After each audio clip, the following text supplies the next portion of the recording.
नमस्कार, आप first look Bihar देख रहे हैं और मैं हूं अभिषेक रंजन। मुजफ्फरपुर जदयू विवाद को लेकर देखिए कि पटना में मंगलवार को समीक्षा बैठक की गई है। बैठक में क्या कुछ हुआ है, क्या कुछ नतीजा निकलकर सामने आए हैं, ऐसे में देखिए कि 25 तारीख को जो बैठक होना है उस पर क्या होगा।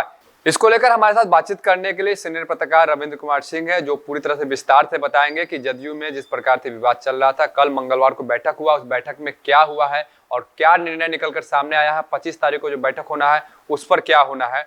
तो सर, क्या कुछ हुआ है बैठक? देखिए, जहाँ तक जदयू का जो विवाद है, अंदरूनी विवाद है, इसमें अध्यक्ष पद को लेकर के विवाद है और बहुत सारे चुनाव से लेकर के आरोप प्रत्यारोप वैसे तो हर राजनीतिक दल में होता रहता है, लेकिन जदयू का विवाद कुछ ज़्यादा ही अधिक उभर करके सामने आ रहा है। उसमें जहाँ तक 25 तारीख की समानांतर मतलब एक बैठक कर ये निर्णय लेना था, मतलब विरोधी खेमा का, कि उस दिन हम अध्यक्ष का चुनाव करेंगे, एक बड़ा मैसेज देंगे जो हम मुख्यमंत्री के साथ हैं, मुख्यमंत्री को फिर से लाने के लिए, नीतीश कुमार को फिर से लाने के लिए हमारी तैयारी है। लेकिन उस तैयारी के साथ अंदरूनी वर्चस्व की भी बात थी, जिसमें यह था कि उस दिन लोग जुटे और अलग जो पुराने लोग हैं उसमें से नए अध्यक्ष का चुनाव हो। लेकिन तत्काल उसको, इस विवाद को देखते हुए पटना सभी लोगों को बुलाया गया। करीब 70 लोग कल पटना गए थे, जिसमें विजय चौधरी जी थे और इसके बाद जो प्रदेश अध्यक्ष उमेश कुशवाहा हुए थे, दिनेश सिंह जो विधान पार्षद है वो हैं, मनोज कुशवाहा जो पूर्व मंत्री हैं वो हैं, और यहाँ से करीब 70 लोग पार्टी से गए थे।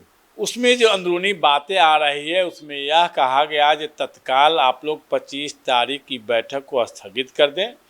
हम लोग जो उपचुनाव है बिहार में 4 विधानसभा क्षेत्र में जो उपचुनाव है, उस उपचुनाव के बाद निर्णय लेंगे। लोगों को यह आश्वासन दिया गया, जो जिस तरह से अंदरूनी बातें आ रही है, जो जदयू के राजनीतिक हलकों से जो बात आ रही है, जो सूत्र बता रहे हैं, उसमें यह मतलब बताया गया कि उपचुनाव तक आप लोग स्थिर रहिए, उपचुनाव के बाद जो आप लोगों की मांग है, जो दोषी हैं उस पर हम कार्रवाई करेंगे। जदयू के लोगों ने 8 लोगों को दोषी मान करके पत्र भेजा था सीएम को और विजय चौधरी को पत्र सौंपा था, जिसमें उन पर कई आरोप लगाए गए थे। उस आरोप के अनुसार उसकी जांच मतलब बताई गई कि टीम गठन करके उसकी जांच की जाएगी और लोगों पर कार्रवाई होगी। साथ ही यह भी भरोसा दिलाया गया कि जैसे जदयू के लोगों का कहना है, जो जदयू के जो कार्यकर्ता 70 लोगों की बैठक हुई, उसमें यह समीक्षा में यह निर्णय जब आया जो अध्यक्ष को बदलना है, तो उसमें इन लोगों से 3 लोगों का प्रस्ताव मांगे जाने की बात भी चर्चा में है। लेकिन जो अंदरूनी बातें आ रही है उसमें 3 लोगों में नरेंद्र पटेल हैं, इसके बाद पूर्व जिला अध्यक्ष हरिओम कुशवाहा और एक सुबोध कुमार सिंह हैं, जो पहले भी जदयू के महानगर अध्यक्ष रह चुके हैं, युवा जदयू के महानगर अध्यक्ष रह चुके हैं। तीनों का नाम है। उसमें तो पार्टी को करना है या फिर मिला जुला करके लोगों को पैचअप करा करके समझौता करा देना है, या यदि फिर अलग अध्यक्ष बनाया जाता है, तो इन लोगों के प्रस्ताव में जो अंदरूनी बातें हैं, या बिल्कुल अंदरूनी बातें हैं, या अभी खुल करके कोई बताने के लिए तैयार नहीं है, लेकिन जो सूत्र बताते हैं इन्हीं तीनों लोगों का नाम अब तक ये लोग सुझाव में दिए हैं, और हो सकता है आगे और भी लोग चेंज करें नाम, लेकिन अब तक जो बातें सामने आई है उसमें इसी तरह की बात जैसे है। क्या लग रहा है, क्या होगा? देखिए, कुछ न कुछ तो होगा ही।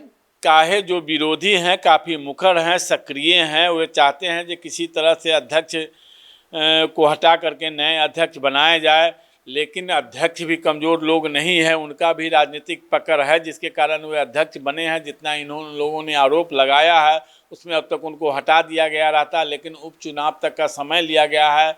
उसमें फिर जो जाँच टीम प्रदेश नेतृत्व जैसे गठन करके जो जांच कराएंगे, जो जांच में निष्कर्ष निकलेगा उस मुताबिक जैसे निर्णय लिया जाएगा। लेकिन यह विवाद थमने का नाम अभी नहीं ले रहा है। विवाद सिर्फ उपचुनाव तक रोका गया है इन लोगों को। यदि निर्णय नहीं लिया तो हमको लगता है कि ये लोग फिर से मीटिंग करेंगे और फिर से समानांतर अध्यक्ष का चुनाव करने पर ये लोग किसी न किसी तरह से अडिग हैं।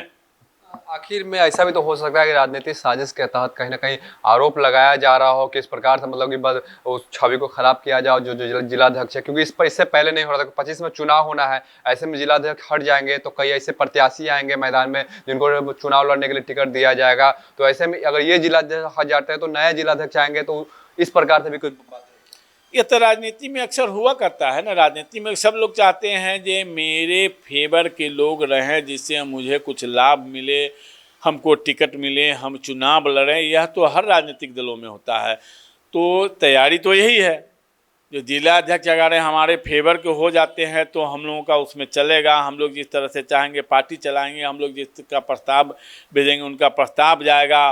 और वास्तविकता भी यही कहीं न कहीं है। जो पहले भी जिला अध्यक्ष के विरुद्ध में लोग मुहिम चलाए थे, उसके बाद को हटाएगा तो जिला अध्यक्ष तो बदलते रहते हैं। फिर हो सकता है फिर बीच में ही बदल दिया जाए, लेकिन बीच में जिला अध्यक्ष को बदलना पार्टी के छवि पर भी प्रभावित करता है। इसलिए प्रदेश नेतृत्व तो हमेशा कोशिश यह करता है कि जो हैं उन्हीं को रहने दे और मिला जुला कर किसी तरह आश्वासन दे करके काम निकाले।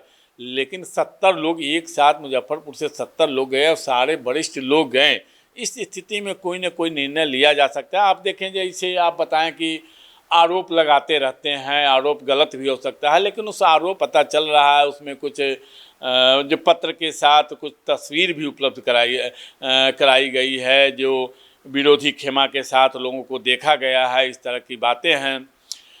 और आप खास करके यह देखते होइएगा कि अगर राजनीतिक दलों की बात को आप उठाइएगा, सच्चाई को उठाइएगा, तो आपको भी दबाने का प्रयास किया जाएगा। कई तरह की बातें सामने आती हैं, केस मुकदमा की धमकी दी जाती है, तरह तरह की बातें होती हैं। लेकिन मीडिया का काम है निष्पक्ष काम करते रहना। जो बातें सामने आती है उसे रखते जाना मीडिया का काम है। मीडिया को कभी भी निर्भीक होकर के काम करना चाहिए, निष्पक्ष होकर के काम करना चाहिए, किसी से डरना नहीं चाहिए मीडिया को। देखिए कि जिस प्रकार से जदयू में विवाद चला, हालांकि अन्य पार्टी में भी अगर बात करेंगे तो कहा यह भी जाता है कि एक व्यक्ति सारे लोग को खुश नहीं कर सकते हैं। चाहे अन्य दल में भी बात करें तो इसी प्रकार से विवाद कहीं न कहीं निकल कर सामने आता है। वहाँ भी कहा जाता है कि जो जिलाध्यक्ष है वो हमारी बात को नहीं सुनते हैं। तो अन्य दल में भी सर इसी प्रकार की बातें निकल कर कहीं न कहीं सामने आता है कि मतलब जिलाध्यक्ष मतलब कि जो जिलाध्यक्ष है मतलब कि और कार्यकर्ता के साथ मिल के रहे तो ठीक है, नहीं मिल के रहे तो वो उनका विरोधी हो गए। अब देखे हैं जो राजद की ही बात आई थी हम लोगों के सामने। राजद में भी कैसे अध्यक्ष के विरोध में लोग अभियान चला रहे थे, अंदर ही अंदर जैसे बात, मतलब हर दल में कमो बेश है। तो राजनीति में तो यही है जो राजनीति चाहे जो भी हथकंडा अपनाना पड़े, टिकट हमको मिले, वर्चस्व मेरा रहे, पद हमको मिले, तो ये राजनीतिक दलों में ये सब चलता रहता है, उलटफेर होता रहता है। गलत भी आरोप लगाए जाते हैं। जैसे मान लीजिए आपने कहा जो हो सकता है जो साजिश के तहत गलत भी आरोप लगाया गया हो, तो हो सकता है ऐसा भी हो। लेकिन यह तो पार्टियों की जांच का विषय है, पार्टी जांच के बाद क्या निर्णय लेती हैं। लेकिन जो जदयू में चल रहा है वह विवाद गहराता जा रहा है, विवाद थमने का नाम नहीं ले रहा है। तत्काल उसे भले ही उसको पाटने का प्रयास किया गया है, लेकिन अंदर ही अंदर जदयू में जो गर्माहट है वो कायम है। बिल्कुल, तो अब देखना होगा कि क्या होता है आने वाले दिन में जदयू में निकलकर सामने। क्या वर्तमान जो जिलाध्यक्ष है वही पद पर रहेंगे या फिर इसके लिए कोई बड़ा निर्णय लिया जाएगा, वो देखने के बाद होगी। प्रदेश नेतृत्व को तय करना है। जिस प्रकार से कल पटना में बैठक हुई है, क्या होता वो समय बताएगा। बने रहिए फर्स्ट लुक बिहार के साथ आगे भी खबरों के लिए। अगर आप हमें फेसबुक पर देख रहे हैं, हमारे फेसबुक पेज को अब तक आपने फॉलो नहीं किया तो हमारे फेसबुक पेज को फॉलो कर दे। यूट्यूब पर देख रहे हैं तो हमारे यूट्यूब चैनल को सब्सक्राइब कर दे। तब तक के लिए नमस्कार।